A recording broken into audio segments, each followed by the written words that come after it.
Hey everybody, welcome back. I hope you're having a good day. Good day for me. Pour Monsieur by Chanel.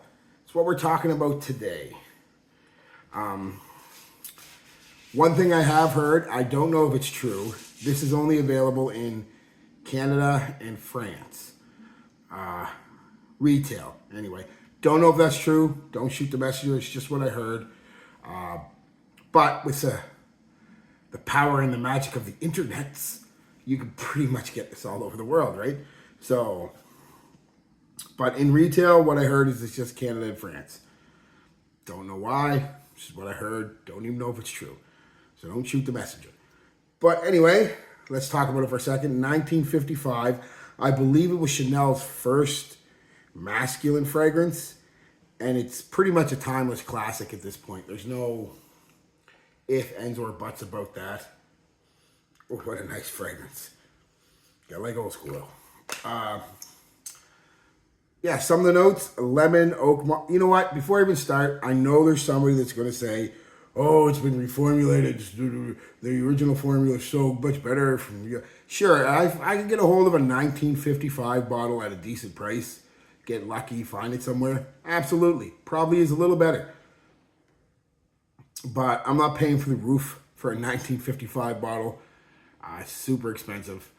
And still, even then, even online, a little hard to find. So this will do just fine for me.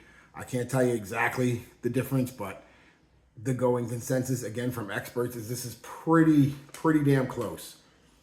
Pretty damn close. I'm sure the old one, again, somebody's going to say it, because they always do. Reformulation, I don't care. This is what you can get nowadays, so this is what I'm talking about, not the old stuff.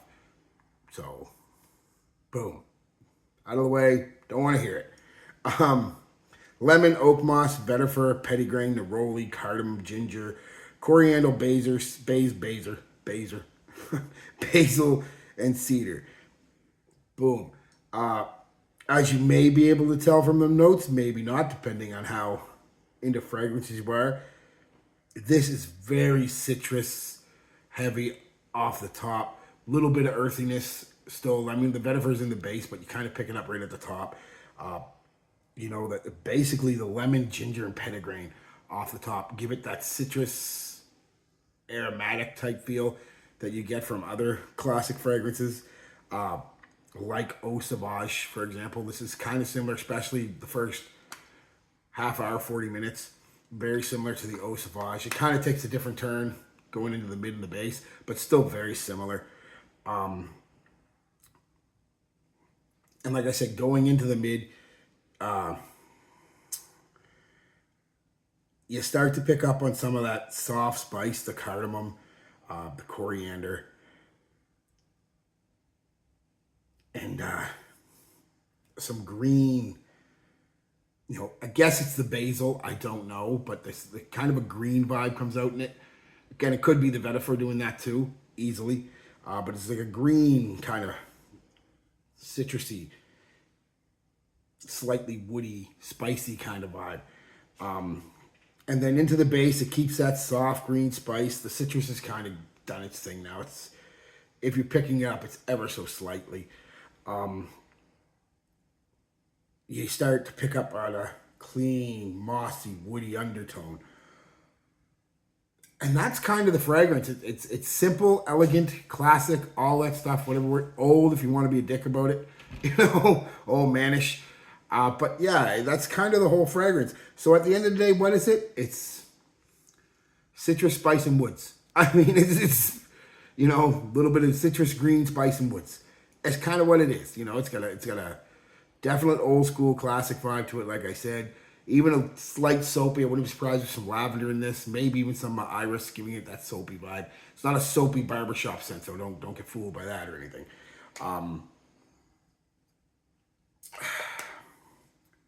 How I applied it, I went with 2 in my moisturizer, 2 on my neck, 1, 2, 1 on the chest, shirt on, 1 on the chest, one on the shirt, and 1 in each creak of the elbow. This is never a beast performer. Now again, the old stuff might have been. This is not a beast performer by any stretch of the word, but I don't think it's designed to be. I've never come across too many citrus aromatics, except in this top. Usually the top, they're pretty good, and this is no exception. We'll get into that. But once that top bears off, the citruses and the spice and the ginger, once that kind of, you know, takes a backseat and goes away, this is never a super strong fragrance. It only lasts about 5 hours, 6 on my shirt.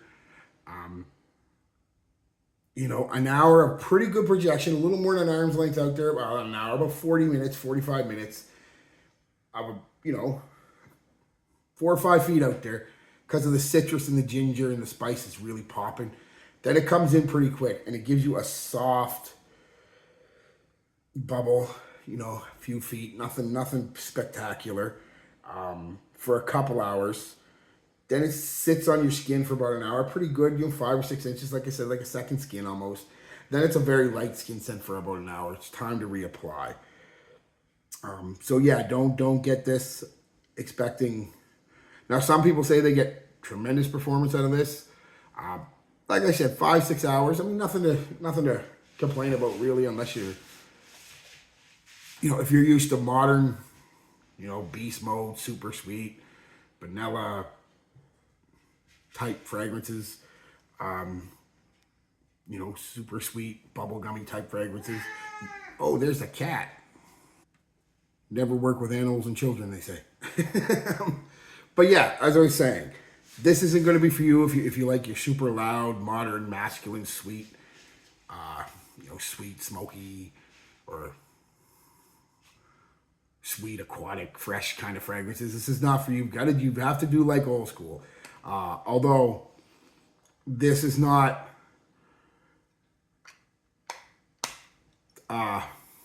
for me anyway. This is more classic than old manish. But some people are going to say old manish. I get it, especially if you're young. But I just love this stuff. I really do. Compliments. I didn't get any, but I was only at work and there's only a couple other people and we're, different groups, so we're far enough away.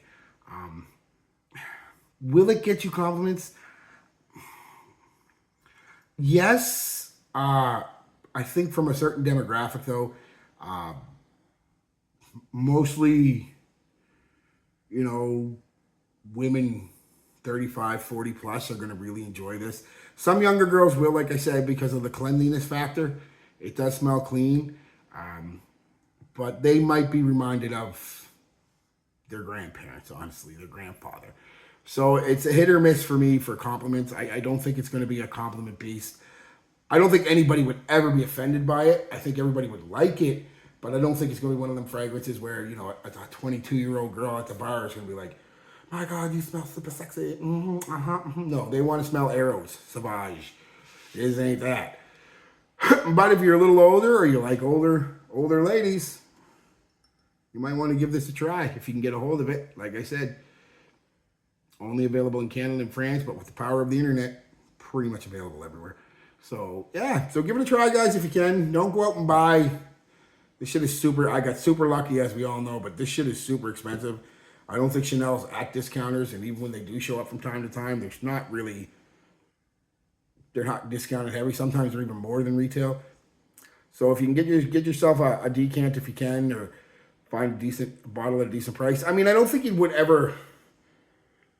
I think personally, I'm not saying blind buy it, but there's certain fragrances that everybody who collects fragrances should have in their collection, and this being one of the first, if not Chanel's first masculine fragrance, and being as classic and timeless as it is, this should be one in your collection. So I'm not saying you're going to like it, and I'm not saying buy it, but if you're a collector, not just an enthusiast, if you're a collector, you might want to get this one, because you just almost got to have it, right? So anyway, guys, that's it. Peace, love, be good to each other, and be good to yourselves.